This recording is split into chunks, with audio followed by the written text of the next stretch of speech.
the first mock trade I've come up with is with the Memphis Grizzlies, who are rumored, according to ESPN, to be looking to potentially move up to draft Donovan Clingan because they don't think he'll be there at 9.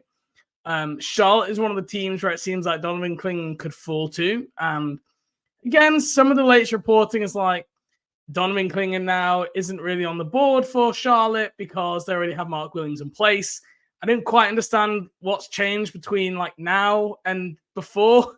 Mark Williams has been in place for a while now, but that wasn't the thing getting mocked a little while ago. So that's kind of interesting. I don't know why there's been a sudden shift from Jonathan Gavoni and Jeremy Wu at ESPN, but nevertheless, it's happened.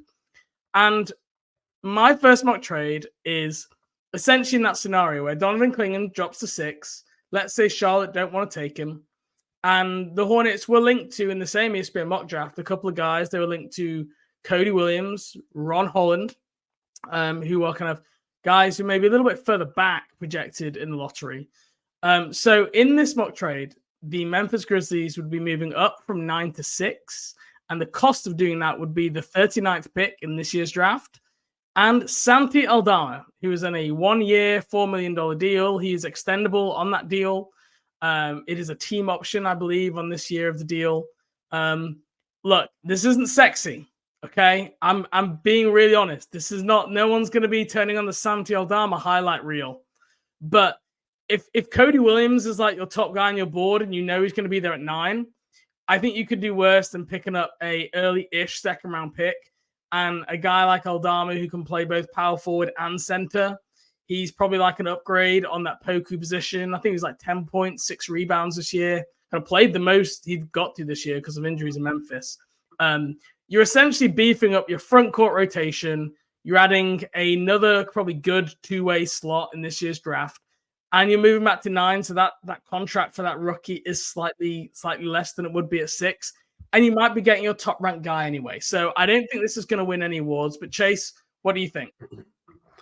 I actually would be pretty into this one. You only move back a very marginal amount of spots, just dropping down 3 spots here, unless you're like infatuated with a prospect at 6, which there are like quite a few ways I think that the board could fall here that would be very disadvantageous for the Hornets and would put them in a pretty tough spot there with that 6th pick. Like if all the wings are gone and then obviously Alex Sarr and Topic, they would be in a pretty tough spot to be able to like extract what you would call maximum value, I would say, from that pick.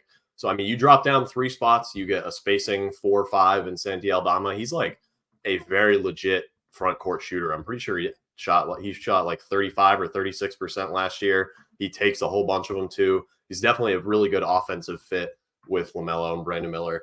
I mean, I would be totally into that. And obviously you get 39 as well, which probably is going to be a two-way player. But I mean, you get 39, 42. You're essentially getting the first or 2 of the first 4 or 5 cracks at the best two-way players that are willing to be drafted in that range and take a two-way contract, at least in this draft, which is honestly like not the worst range. Like you don't want to be picking at the top in this draft. The end of the first round is kind of rough, but like the mid to late lottery and like those two-way player range, like the late 30s and early 40s, I actually think there's like pretty good value in a lot of the players there. So I would be very supportive of this if you say like Risa Shea is gone, whatever wing that they like Ron Holland or Connect or whoever that would be is also gone. And then Clingan, Sarr, Topic, like that would be a pretty rough top 5 for the Hornets. And this trade would be a pretty big win. Like you said, it probably wouldn't win any awards, but I think this would be a tough one to be upset about, at least in the moment. Yeah. Aldama has shot basically 35% for the last 2 years in a row. He is probably a subpar defender for his position, but does rebound at a pretty good level. The best thing about if they traded for him is this. I remember when we were doing our live draft pod, and I think, did Santi Aldama go first round? I think he did in the end. Yeah, I think he was like the last pick in the first round. Yeah, like and I remember your reaction was let's go, Santi. Let's go. Yeah, I think I had him in like the 40s or 50s or something. Yeah.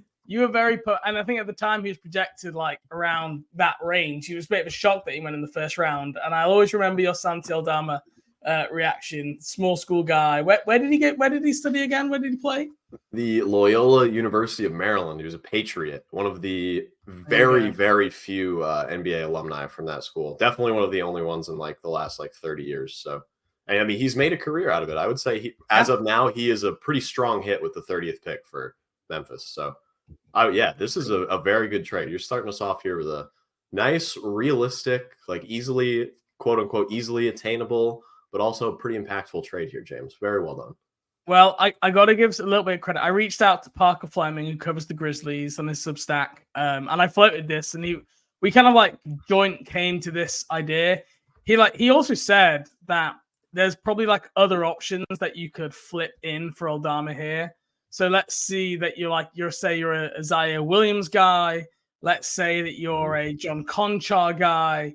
He thinks like you could maybe add one of those guys in as well. So there's maybe some other options, I think, as well. Like, with Gigi Jackson showing promise last year, with Vince Williams coming on so strong, there's some of like the back-end rotation players that probably haven't getting a little bit squeezed out for playing time. So there's a few options there with the Memphis Grizzlies. I think they're a very legit trade candidate and a team that we need to keep monitoring, especially if Clingan is there at 6, which is rumored to be one of their major needs after, a rash of injuries. They moved Steven Adams to Houston during the season. They've got a bit of a hole at the 5 this year. They want to play more Jaren at the 4. So definitely a team to watch for Donovan Clingan if he's there at 6. Memphis, let's bookmark this one and come back to it.